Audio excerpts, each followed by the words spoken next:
फणीश्वरनाथ रेणु जी द्वारा लिखी पंचलाइट एक आंचलिक जीवन की सजीव झांकी प्रस्तुत करती है। इसके प्रमुख पात्र कुछ इस प्रकार से हैं। सबसे पहले है गोधन। कहानी का मुख्य पात्र और नायक एक मेहनती, चतुर, स्वाभिमानी और तकनीकी ज्ञान रखने वाला युवक है जो शुरू में समाज से बहिष्कृत होता है, लेकिन पंचलाइट जलाकर अपनी उपयोगिता साबित करता है और सम्मान पाता है। वहीं इस कहानी की मुख्य नायिका हैं मुन्नरी, गोधन की प्रेमिका हैं और कहानी में एक महत्वपूर्ण भूमिका निभाती हैं। गोधन को पंचलाइट जलाने के लिए प्रेरित करती हैं और उसकी मदद करती हैं। कहानी के जो तीसरे मुख्य पात्र हैं वो हैं गुलरी काकी, मुन्नरी की माँ, जो गोधन के प्रति सहानुभूति रखती है और उसे पंचलाइट जलाने के लिए मनाती है, जिससे गांव में रोशनी फैलती है और गोधन को सम्मान मिलता है। अन्य पात्रों में सरदार हैं, गांव के मुखिया या पंचों में से एक, जो गोधन के हुनर की सराहना करते हैं और उसे माफ कर देते हैं।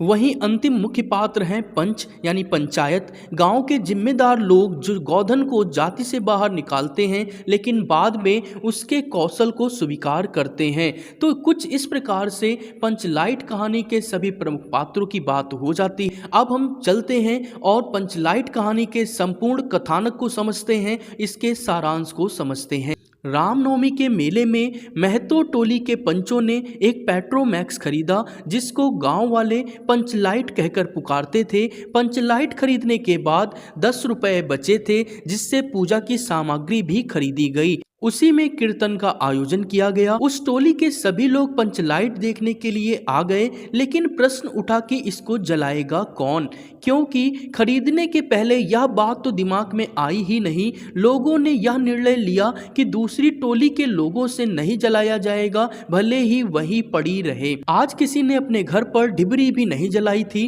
पंचलाइट न जलने से सभी के चेहरे उतर गए। वहीं राजपूत टोली के लोग कहने लगे, सभी लोग कान पकड़कर 10 बार उठक बैठक करें, पंचलाइट जल जाएगा। लेकिन महतो टोली को ऐसे मजाक को भी धैर्यपूर्वक सहना पड़ा। वहीं पर गुलरी काकी की बेटी मुन्नरी बैठी थी। वह जानती थी कि गोधन पंचलाइट जलाना जानता है, लेकिन पंचायत ने गोधन का हुक्का पानी बंद कर रखा था, क्योंकि वह सलीमा का गाना गलियों में गाता रहता था और लड़कियों को छेड़ता रहता था। मुन्नरी गोधन से प्रेम करती थी, इसलिए वह अपने आप ना कहकर अपनी सहेली कनेली को बताती है। कनेली सरदार तक यह बात पहुंचा देती है कि गोधन पंचलाइट जलाना जानता है, लेकिन सभी लोग सोच में पड़ गए कि गोधन को बुलाया जाए कि नहीं बुलाया जाए। अंत में लोगों ने निर्णय लिया कि उसे बुलाया जाए। सरदार ने छड़ीदार को भेजा, लेकिन उसने आने से मना कर दिया। कई लोग गए, लेकिन वह नहीं आया। अंत में गुलरी काकी झोपड़ी में गई और उसे मना कर ले आई। गोधन ने पंचलाइट में तेल भरा और पूछा, स्प्रिट कहाँ है? सभी लोग उदास हो गए, लेकिन गोधन होशियारी से गरी के तेल की सहायता से पंचलाइट जला देता है। पंचलाइट के जलने से लोगों के मन में प्रसन्नता आ गई। महावीर स्वामी की जय जयकार करते हुए कीर्तन शुरू हुआ। गोधन ने सबका दिल जीत लिया। मुन्नरी ने हसरत की निगाहों से उसे देखा, दोनों की नजरें चार हो गई। गुलरी काकी ने शाम को उसे खाने पर बुलाया।